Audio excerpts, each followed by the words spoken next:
ಕಣು ಮುಖ, ಮಿರರಲ್ಲಿ ನೋಡ್ಕೋ.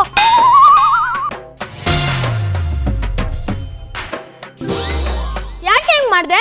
ಮತ್ತೆ ನೀ ನನ್ಗೆ ನೆನ್ನೆ ಮುಖಕ್ಕೆ ಮಸಿ ಹಚ್ಚಿಲ್ವಾ, ಅದಕ್ಕೆ ಹಿಂಗ್ ಮಾಡ್ದೆ. ನಿನ್ನ ನಿಂತ್ಕೊಳ್ಳೆ, ನಿಂತ್ಕೊಳ್ಳೆ.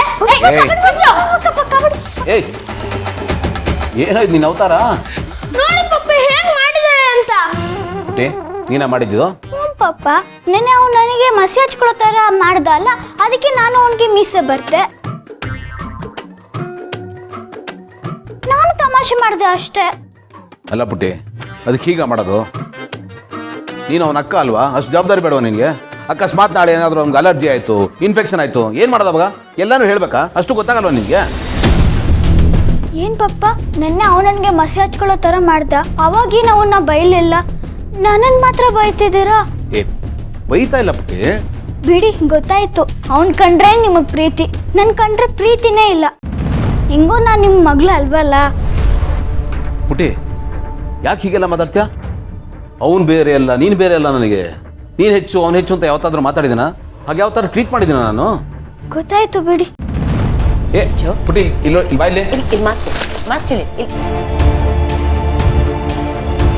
ನೀವು ಕಾಫಿ ಕುಡೀರಿ, ನಾನು ಮಾತಾಡ್ತೀನಿ.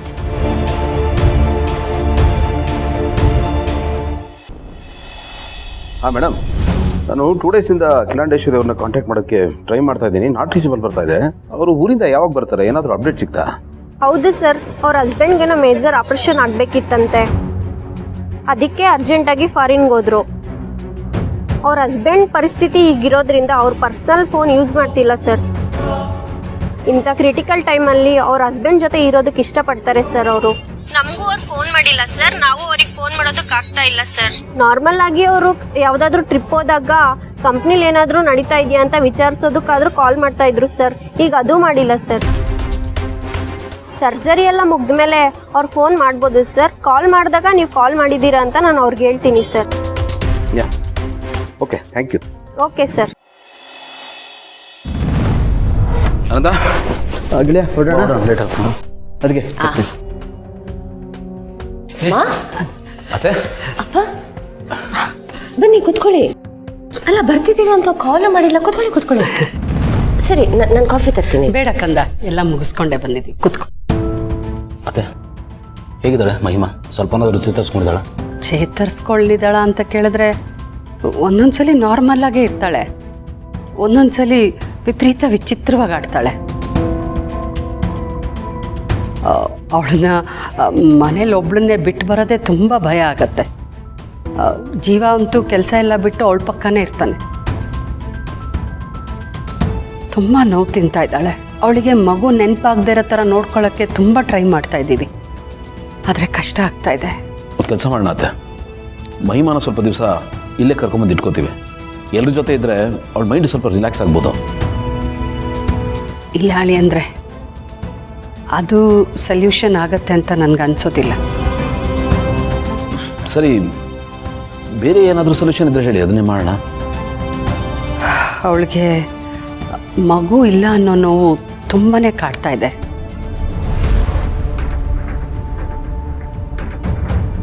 ಅವಳ ಹೊಟ್ಟೆಲಿದ್ದಿದ್ದ ಮಗು ಬಗ್ಗೆ ಅವಳು ತುಂಬಾ ಕನಸು ಕಟ್ಕೊಂಡ್ಬಿಟ್ಟಿದ್ಲು.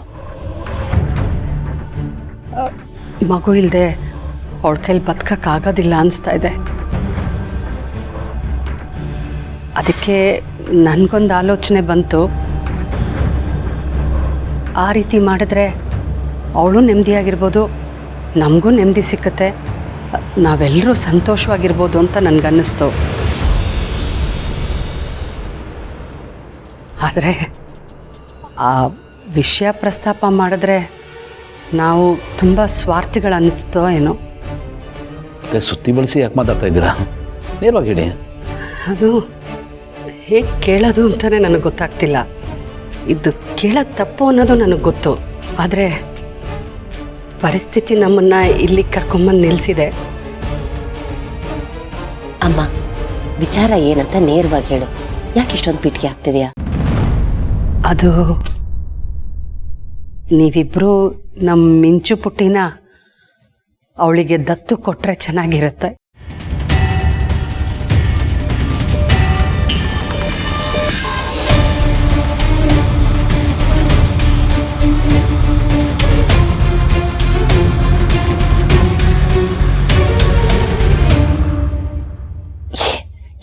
ಮಾತಾಡ್ತಿದ್ದೆಮ್ಮ ನೀನು? ಹೌದು ಭೂಮಿ, ಈ ಸಲ ಮಹಿಮಾ ಪ್ರೆಗ್ನೆಂಟ್ ಆದಾಗಿಂದ ಗಂಡು ಮಗು ಆದರೆ ಅದು ಆಕಾಶ್ ಥರ ಇರಬೇಕು, ಹೆಣ್ಮಗು ಆದರೆ ಮಿಂಚು ಥರ ಇರಬೇಕು ಅಂತ ತುಂಬ ಆಸೆ ಪಟ್ಟಿದ್ಲು.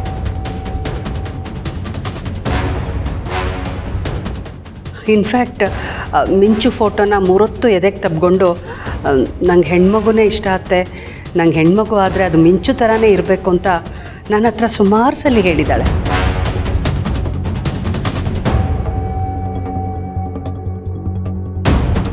ಏನೋ ಗೊತ್ತಿಲ್ಲ ಭೂಮಿ, ಅವಳು ಮಿಂಚುನ ತುಂಬ ಹಚ್ಕೊಂಡ್ಬಿಟ್ಟಿದ್ದಾಳೆ.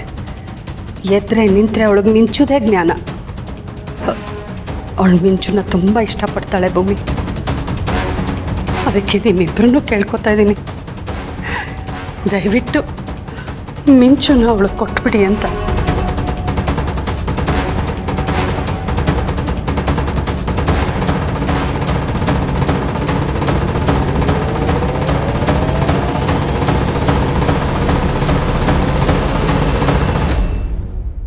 ಏನು ಹೇಳ್ತಾ ಇದ್ದೀರ ಅತ್ತೆ? ಮಿಂಚುನ ಹೇಗೆ ದತ್ತು ಕೊಡೋಕೆ ಸಾಧ್ಯ? ಅವಳು ನಮ್ಮ ಜೀವನಕ್ಕೆ ಎಷ್ಟು ಇಂಪಾರ್ಟೆಂಟ್ ಅಂತ ನಿಮಗೂ ಗೊತ್ತಲ್ಲ. ಗೊತ್ತು ಅಳಿ ಅಂದರೆ ನೀವು ಅವಳನ್ನ ಹೇಗೆ ನೋಡ್ಕೋತಾ ಇದ್ದೀರಾ, ಹೇಗೆ ಸಾಕ್ತಾ ಇದ್ದೀರಾ ಅಂತ. ಆದರೆ ಮಹಿಮಾ ಪರಿಸ್ಥಿತಿ ಹೀಗಿದೆ, ಅದಕ್ಕೆ ಕೇಳ್ತಾ ಇದ್ದೀನಿ. ನಿಮ್ಮ ಹತ್ರ ಬಂದು ಈ ರೀತಿ ನಾನು ಕೇಳ್ಕೊತಾ ಇರೋದು ಅದಕ್ಕೊಂದೇ ರೀಸನ್ ಅಳಿ ಅಂದರೆ, ಅವಳಿಗೆ ಮಿಂಚುಯಿಂದ ಒಂದು ಸ್ವಲ್ಪ ಖುಷಿ ಸಿಕ್ಕಲಿ, ಸಮಾಧಾನ ಸಿಕ್ಕಲಿ ಅಂತ. ಡಾಕ್ಟ್ರು ಕೂಡ ಹೇಳಿದ್ದಾರೆ, ಅವಳ ಮನಸ್ಸಿಗೆ ಹರ್ಟ್ ಆಗೋ ಥರ ಯಾವುದೇ ಇನ್ಸಿಡೆಂಟ್ ನಡೀಕೊಡ್ದು ಅಂತ. ನಮಗೆಲ್ಲ ಅದೇ ಭಯ. ಅವಳು ಮಿಂಚುನ ತುಂಬ ಹಚ್ಕೊಂಡ್ಬಿಟ್ಟಿದ್ದಾಳ, ಅದರಿಂದ ಯಾವ ಥರನೂ ಅನಾಹುತ ಆಗ್ಬಿಡಬಾರ್ದು ಅಂತ ಹೆದರ್ತಾ ಇದ್ದೀವಿ. ಮಹಿಮನೇ ವಿಷಯನ ನಮ್ಮ ಹತ್ರ ಮಾತಾಡೋಕೆ ಹೇಳಿದ್ದ? ಇಲ್ಲ ಅಳಿ ಅಂದರೆ, ಅವಳು ಬಾಯಿ ಬಿಟ್ಟು ನನ್ನ ಹತ್ರ ಏನೂ ಹೇಳಿಲ್ಲ. ಆದರೆ ಅವಳು 3 ಹೊತ್ತು ಮಿಂಚು ಫೋಟೋನ ಎದೆಗೆ ಹಾಕ್ಕೊಂಡಿರೋ ರೀತಿ, ಅವಳು ತಳಮಳ, ಅದನ್ನೆಲ್ಲ ನೋಡಿ ನನಗೆ ಅನಿಸ್ತು. ಆದರೂ ಸಾಧ್ಯ ಇಲ್ಲ ಅತ್ತೆ.